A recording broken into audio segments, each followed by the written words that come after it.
The crisp, metallic scent of silver polish was the only thing that cut through the cloying sweetness of jasmine tea and derision. Naomi's hands moved with an economy born of 1,000 repetitive motions, her knuckles grazing the intricate scrollwork of a serving tray that cost more than her entire life. From the adjoining sunroom, the laughter of the lady of the house, Aiko, tinkled like shattering glass. "Imagine," Aiko said, her voice a silken thread of contempt. "The theme is a night of 1,000 diamonds, and she'll likely show up in polyester."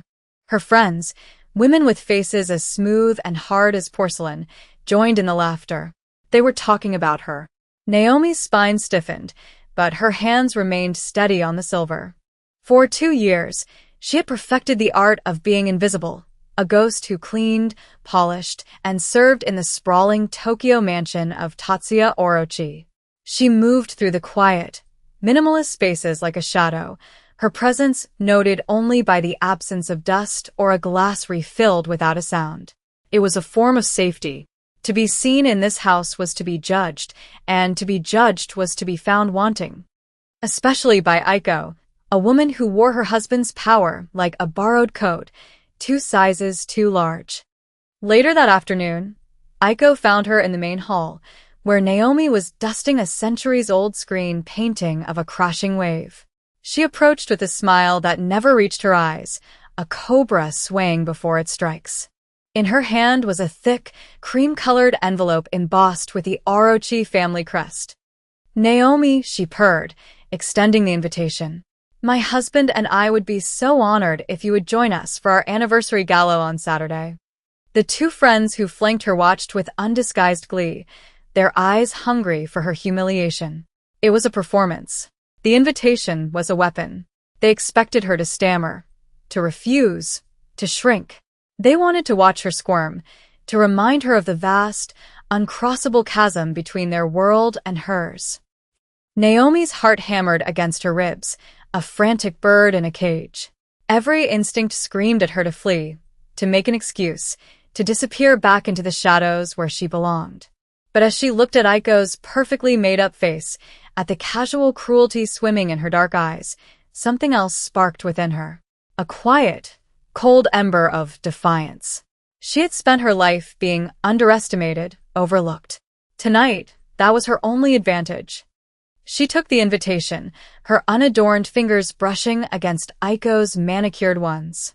"I would be honored, ma'am," she said, her voice even and clear. The flicker of surprise in Aiko's eyes was a small, satisfying victory. It was not the reaction she had wanted.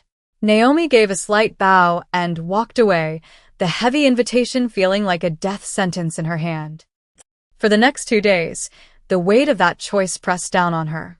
The gala was the biggest social event of the season for the Tokyo underworld. A gathering of wolves dressed in bespoke suits and designer gowns. She was a lamb being led to slaughter. On Saturday evening, hours before the party, she unlocked a plain wooden chest kept under her narrow bed in the staff quarters. It was the only thing of value she owned, a legacy from Mr. Endo, the reclusive old man she had cared for in her teens. He had been a master couturier in his youth, a genius who had walked away from the world of fashion after a tragedy.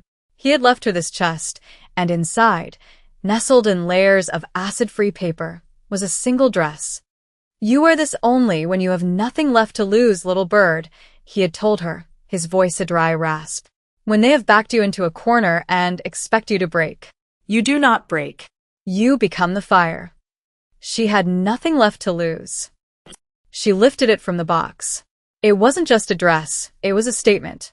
A river of crimson silk, so deep it was almost black in the folds, embroidered with what looked like constellations of tiny, glittering diamonds along the bodice and cascading down one side. It was a masterpiece of such breathtaking artistry that it seemed to hum with its own life. Mr. Endo had called it the heart of the volcano. He said it was worth $2 million. She had thought he was being poetic. Looking at it now, she wasn't so sure. When she arrived at the mansion's grand entrance, she didn't use the staff door. She arrived in a Blacktown car she'd paid for with a month's savings. The doorman, who saw her every day, stared, his mouth agape, as he opened her door. A single, crimson silk heel touched the polished granite. Then another. Naomi stepped out of the car. The dress moved with her like liquid fire, the diamonds catching the light and scattering it into 1,000 brilliant shards. Her hair was swept up, showcasing the clean line of her neck and shoulders. Her makeup was minimal, letting the dress and her own quiet confidence do the work. She walked up the steps, her head held high. The murmur of the crowd at the entrance died instantly. A wave of silence spread from the door inward, a ripple effect of pure shock. She saw them all. The lieutenants in their sharp suits, the women dripping in jewels, Aiko's friends with their frozen, ugly masks of disbelief. And then she saw him.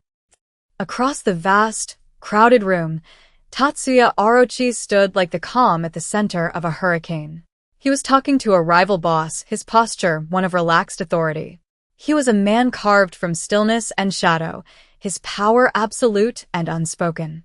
The ink of a dragon's tail peeked from the cuff of his stark white shirt, a subtle promise of the violence that lay beneath the tailored Tom Ford suit. He had never given her more than a passing glance in 2 years. But now, he lifted his head, his focus pulled by the sudden, deafening silence. His eyes, dark, intelligent, and utterly cold, swept the room until they landed on her. And they stopped. The polite disinterest on his face vanished, replaced by a sharp, focused intensity. It was the look of a predator spotting something inexplicable in its territory. He didn't see Naomi, the maid. He saw an anomaly, a question, an impossibility wrapped in crimson silk. The silence stretched, thick and heavy, a held breath before the breaking of a storm. And in that moment, Naomi knew the safety of her invisibility was gone forever. The crowd parted for Tatsuya as if by an unseen force. He moved with a lethal grace, his eyes never leaving hers. The space around him seemed to cool, the air charged with his presence. He stopped directly in front of her, so close she could smell the clean, sharp scent of cedar and something like cold smoke from his cologne. He was taller than she'd realized, his shadow falling over her. His voice, when he spoke, was a low murmur that cut through the silence. "Who are you?" It wasn't the question she expected. Not "where did you get that dress?" or "what are you doing here?" It was more fundamental, more dangerous. He was asking who she was, really, beneath the borrowed finery and the carefully constructed mask of a servant. "My name is Naomi," she said, her own voice betraying a slight tremor she hated. "I work here." A flicker of something, impatience, perhaps, crossed his features. "I know your name," he said it differently than anyone else. Not the flat, dismissive tone of Aiko, but with a precise, clipped weight, as if testing the shape of it on his tongue. "That is not what I asked." Before she could answer, he took her arm. His grip was firm, inescapable, his fingers wrapping around her bare skin. A jolt, hot and sharp, shot through her. It was not violent, but it was absolute. "Come with me." It was not a request. He led her away from the gawking crowd, past his stunned wife whose face was a storm of fury and humiliation, and through a door that blended seamlessly into a paneled wall. They were in his office. The room was the man himself, minimalist, controlled, and devoid of warmth. A single, massive desk of black lacquer stood before a floor-to-ceiling window that overlooked a meticulously raked Zen garden. There were no personal effects, save for a single, framed photograph on the wall of a smiling young woman with kind eyes. He released her arm, the absence of his touch leaving her skin feeling cold. He walked to the window, his back to her. "The dress," he said, his voice flat. "It is a message. I want to know who sent it, and what they want." "No one sent it," Naomi said, finding a sliver of her courage. "It was mine." He turned slowly, one eyebrow raised in disbelief. "A dress of that value does not simply belong to a maid. It is either stolen, or it is a payment. A down payment, perhaps for a service. From a rival. From Ishida?" He named the man he had been speaking with, the head of a rival clan known for his flamboyant, reckless ambition. It wasn't stolen, she insisted, her chin lifting. And I don't know any Ishida. The dress was a gift. A legacy. She would not tarnish Mr. Endo's memory by explaining him to this man. It was the one piece of her past that was hers alone. Tatsuya studied her, his gaze analytical, stripping her down layer by layer. She felt exposed, not because of the dress, but because of the intelligence in his eyes. He was looking for the lie, the weakness, the angle. Extravagance draws flies, he said, his eyes flicking to the photograph on the wall. A shadow of profound pain passed over his face, so quick she might have imagined it. And flies bring spiders. Those who wish to be seen are often the first to disappear. He was warning her, but it was more than that. He was speaking from a place of deep, personal loss. He was talking about the woman in the picture, the shame of a failure he carried, the wound that fueled his control. He saw her dress not as a triumph, but as a liability, a beacon painting a target on her back. And on his. A sharp knock on the door broke the tension. One of Tatsuya's lieutenants, a grim-faced man named Kyo, entered and bowed. Sir. Ishida is asking for the young lady. Tatsuya's jaw tightened. He is to be told that the young lady is occupied. He is insistent, sir. He says he only wishes to offer his compliments on her beauty. Tatsuya was silent for a long moment. He looked at Naomi, a calculated coldness in his eyes. You will return to the party. You will stay by my side. You will not speak to anyone unless I approve it. Is that understood? Yes, she whispered. It was an order that felt like a cage, but under the circumstances, it also felt like the only sanctuary in the room. He led her back into the gala. The moment they stepped through the door, a hush fell again, but this time it was different. It was laced with fear. Standing beside Tatsuya Orochi was Acclaim. He had marked her as his. As they moved through the room, she felt the heat of his body, a solid wall of power beside her. Ishida, a man with a predatory smile and eyes that roamed over her like a physical touch, approached them. Orochi, he said, his voice slick. You hide your most beautiful treasures, he bowed slightly to Naomi. A vision in red. I have never seen anything so exquisite. Tatsuya didn't even look at him. He simply shifted his stance slightly, placing himself more fully between Naomi and the other man. It was a subtle, animal gesture of possession. Ishida's smile tightened. He saw the gesture for what it was. A line drawn. After a tense moment, he gave a curt nod and retreated into the crowd. Tatsuya then looked down at her. You have made powerful men notice you tonight, Naomi, he said, his voice a low vibration against her ear. You had better hope you can survive the attention. The party ended, but the night was far from over. As Naomi made her way back towards the staff quarters, her borrowed courage fading with every step, Aiko cornered her in a deserted corridor. The silken mask was gone, replaced by a raw, venomous fury. You think this is a game? She hissed, her fingers digging into Naomi's arm, much harder and crueler than her husband's grip had been. You think you can embarrass me in my own home? You are nothing. A little servant girl who got lucky with a dress. I will strip it off you myself and burn it. She lunged, her nails aiming for Naomi's face. But before she could make contact, a hand shot out and seized her wrist. Tatsuya stood there, emerging from the shadows like he was made of them. He held his wife's wrist in a grip that made her gasp in pain. That is enough, Aiko, he said, his voice dangerously quiet. She humiliated me, Aiko cried, struggling against his hold. This thing. Tatsuya's eyes were chips of ice. You humiliated yourself. You tried to use a guest in my home for your amusement. You failed. Now you'll go to your rooms, he released her with a slight shove. Aiko stumbled back, her face a mask of shock and hatred, before turning and storming away. Tatsuya turned his attention to Naomi. He looked at the red marks forming on her arm where Aiko had grabbed her. His expression was unreadable. You are no longer a maid, he stated. Your position is a security risk. You will be moved to the West Wing suite. You will act as my personal assistant. Your duties will be whatever I require. It was a promotion that felt like a prison sentence, a gilded cage. For your safety, he added, as if reading her mind.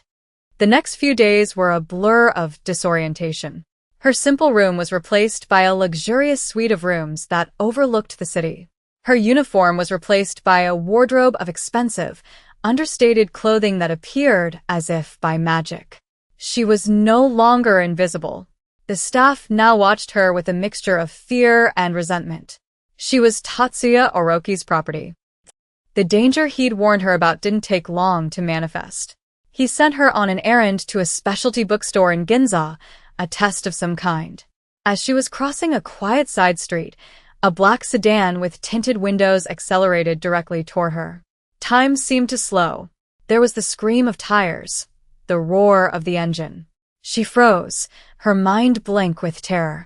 At the last second, another car, one she hadn't noticed was tailing her, slammed into the sedan, sending it careening into a wall. Two of Tatsuya's men emerged, guns drawn. It was over in seconds.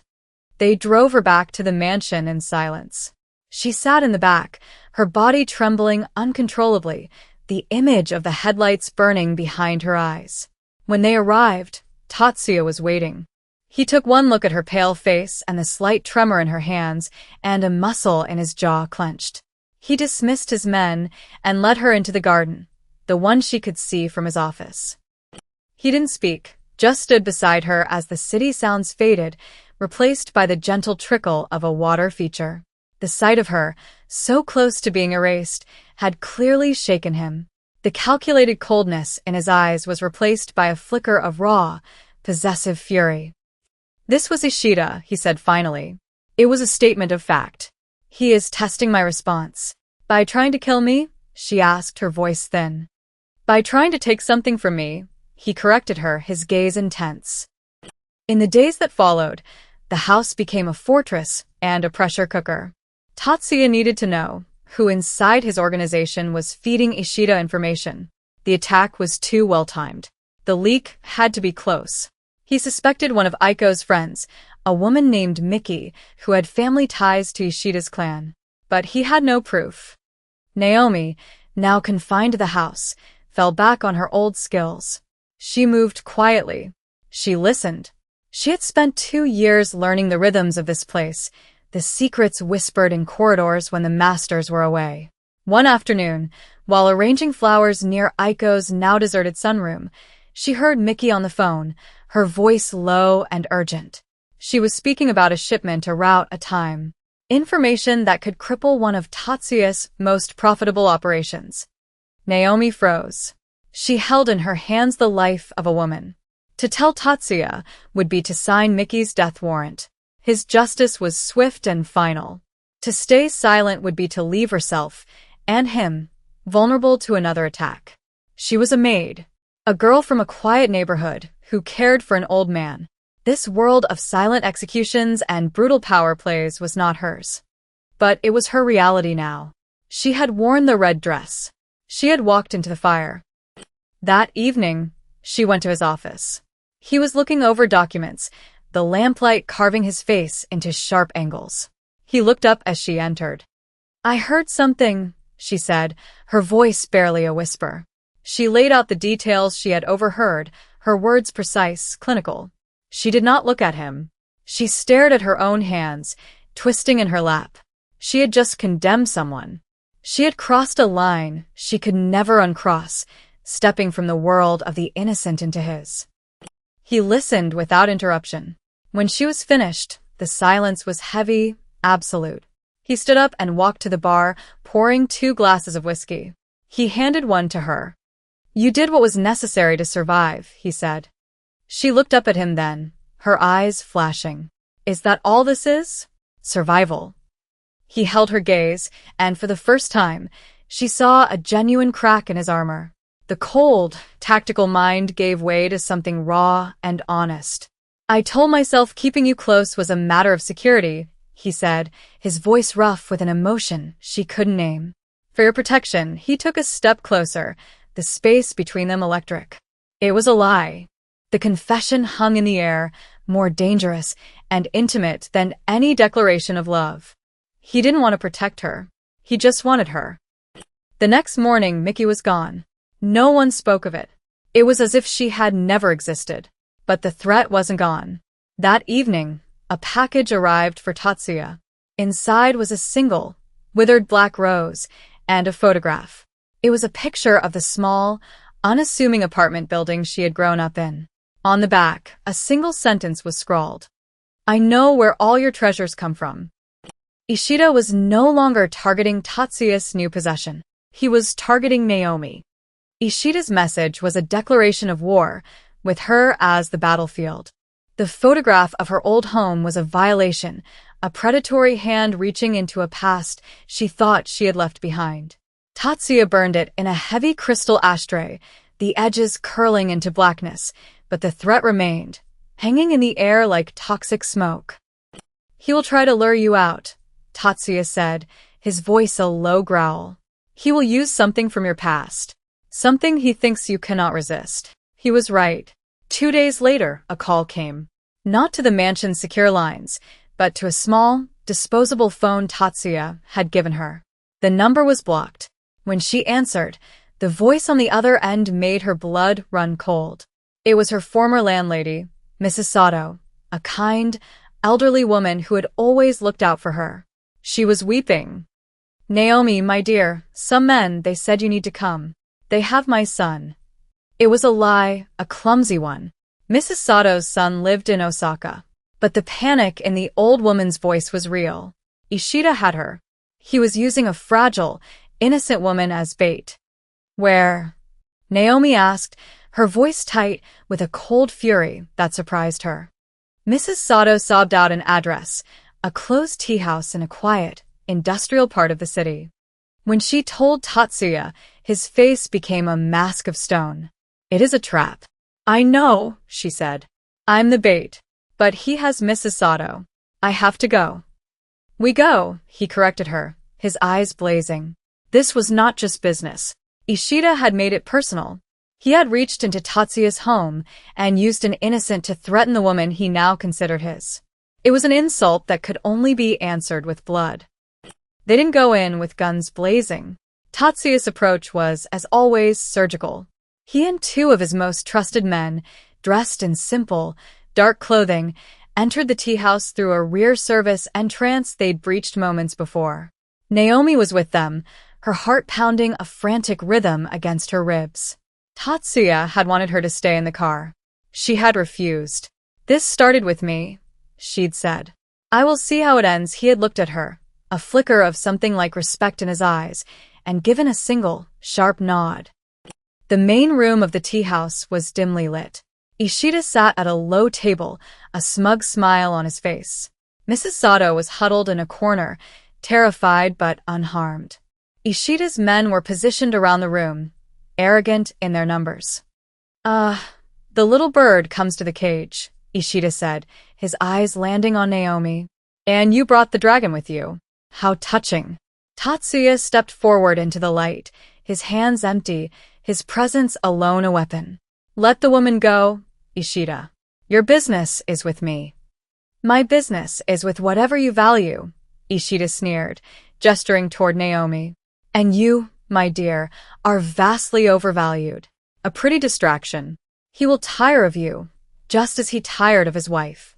Just as he tired of the one before." He nodded towards the exit. "He failed to protect his first love. He will fail you, too." The barb hit its mark. Naomi saw Tatsuya's posture tense, the wound Ishida had so casually ripped open, bleeding fresh pain. And in that moment, watching Ishida's gloating face, Naomi's fear burned away, leaving behind a diamond-hard clarity. She had been observing, learning. She remembered overhearing 2 of Ishida's own men at the gala, complaining about his recklessness, about a recent deal where he had shorted them their share. They had called him a peacock, all feathers and no honor. While Ishida's attention was locked on Tatsuya, reveling in his perceived victory, Naomi took a half-step forward.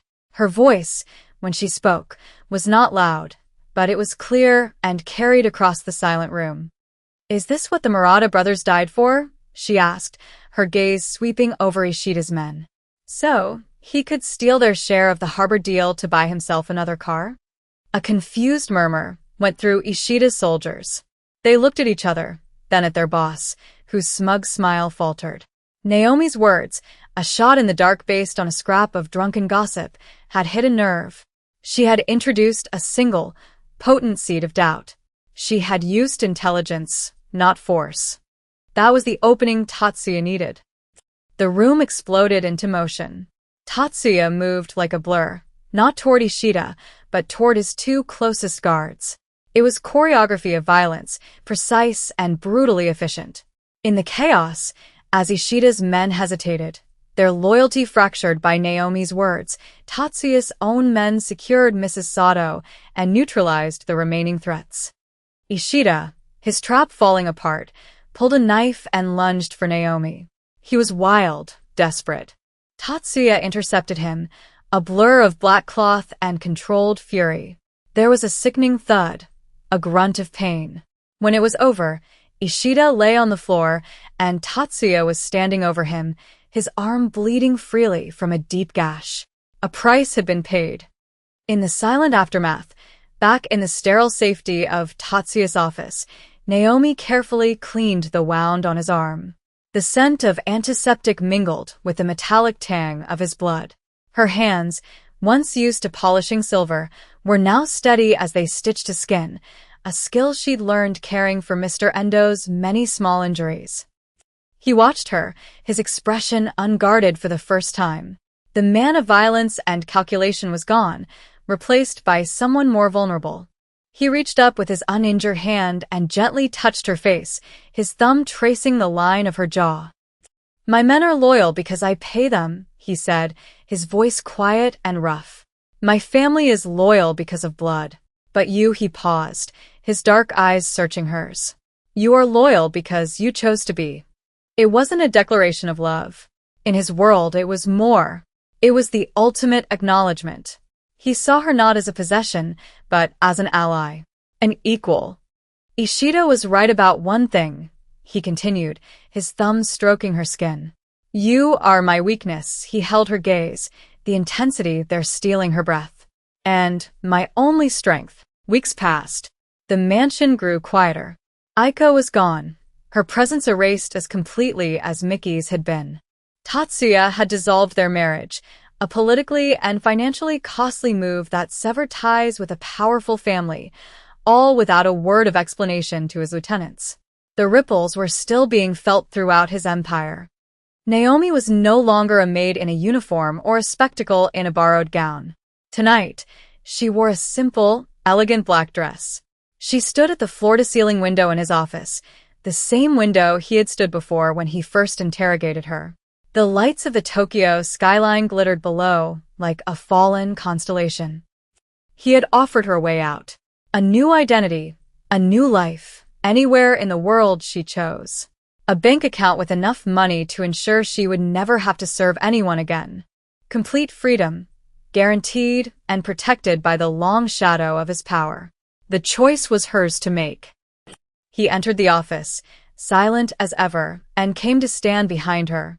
He didn't touch her, but she felt his presence as a tangible warmth at her back. Their reflections were captured side by side in the dark glass, two stark figures against the vast, glittering expanse of the city.